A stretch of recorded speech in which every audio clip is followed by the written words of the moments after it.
So hey guys, welcome back to another technology video. So आज की इस video में हम DaVinci Resolve के अंदर आने वाले एक छोटे से एरर का सॉल्यूशन लेके आए हैं।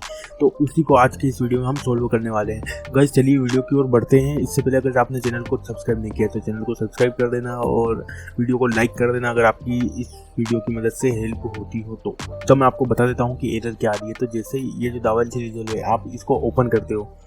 DaVinci Resolve को ओपन करने पर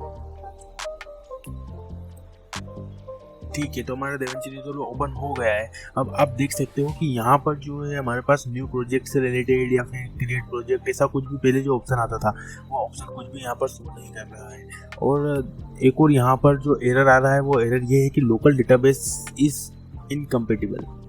तो इसका ही हम आज के इस वीडियो में सॉल्यूशन करने वाले हैं। सिंपल सी प्रोसेस है, आपको कुछ भी नहीं करना है। सबसे पहले तो आपने इसको जहाँ पर इंस्टॉल कर किया है वहाँ पर चले जाना है या फिर कहीं पर भी एक आपको फोल्डर बना लेना है। जैसे कि मैंने यहाँ पर न्यू फोल्डर पे क्लिक करके न्यू फोल्डर बनाया है।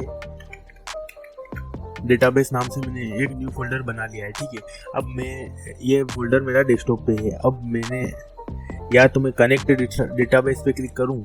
कनेक्ट डेटाबेस पे क्लिक करने के बाद ब्राउज क्लिक करने के बाद आपको जाना है डेस्कटॉप पे एंड जो आपने फोल्डर बनाया है, जैसे मैंने डेटाबेस बनाया है, सिलेक्ट फोल्डर कर लिया है और फोल्डर का आपको यहाँ से भी नाम दे देना है। जैसे मैंने डेटाबेस दे दिया। ठीक है, यहाँ से डेटाबेस दे दिया है एंड उसके बाद आपको यहाँ पर देख लेना है, पर इसमें छेड़छाड़ नहीं करना है। 127.0.0.1 ही आपको रखना है क्योंकि ये लोकल एड्रेस होता है। तो लोकल एड्रेस पर, क्योंकि हम लोकल डेटाबेस बना रहे हैं, इस कारण उसको लोकल एड्रेस पर ही रखना है।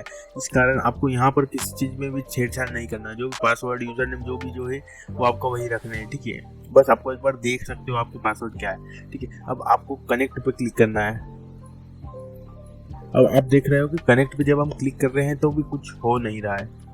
तो आपको क्या करना पड़ेगा, यहाँ पर जो प्रॉब्लम है वो ये है कि ये वाले डेटाबेस में प्रॉब्लम है। तो आपको सिंपली से यहाँ पर न्यू डेटाबेस पर क्लिक करना है।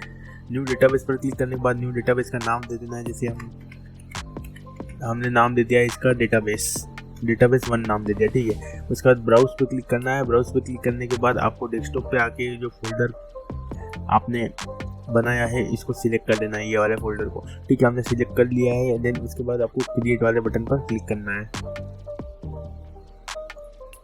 जैसे ही आप क्रिएट वाले बटन पर क्लिक करोगे ऑटोमेटिकली पेज रिफ्रेश होगा एंड यहाँ पर से आपका जो डेटाबेस है वो बन के तैयार हो जाएगा। और अब आप देख सकते हो कि पहले आपके पास ऑप्शन नहीं आ रहे थे, लेकिन अब आपके पास new project, new folder and open का ऑप्शन आ रहा है। मैं आपको खोल के भी दिखा देता हूँ। जैसे न्यू प्रोजेक्ट पे गए हम या फिर मैं इस पर ही डबल क्लिक कर देता हूँ तो आप देख सकते हो यहाँ पर से हमारा DaVinci Resolve अंदर से खुल गया है और कोई भी प्रॉब्लम नहीं हो रही कहीं पर भी। हम यहाँ से मीडिया पूल में से अगर ऐड करते हैं डेटा तो वो ऑटोमेटिकली इधर की साइड शो करने लग जाएगा। देख सकते हो सब कुछ बराबर चल रहा है।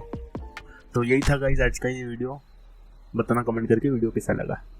Thanks for watching guys.